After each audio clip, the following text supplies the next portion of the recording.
Good morning po. Meron po ako sa inyong isi-share na verse. Sa John 1:9, if we confess our sins, He is faithful, and thus we will forgive us our sins and purify us from all unrighteousness. So related po to sa topic ni Pastora last Sunday na yung about po sa closet.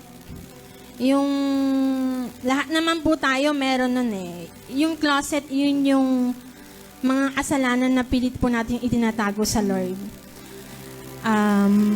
Siguro po, yung subjected po ako dito lahat tayo nakakaranas ng pagsubok kasi hindi pa natin binubuksan yung closet na yon.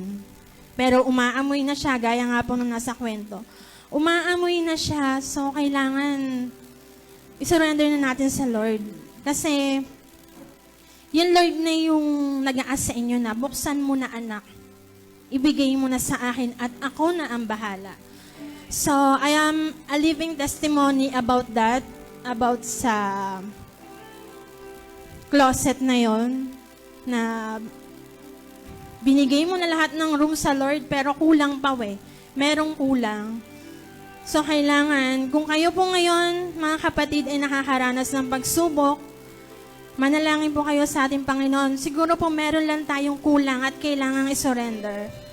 Yun lang po. At ngayon pong umaga, kahit po meron kayong pinagdadaanan sa bahay, sa trabaho, sa eskwelahan, magpuri po tayo ng may galak sa puso at hayaan natin ang Panginoon ng kumilos.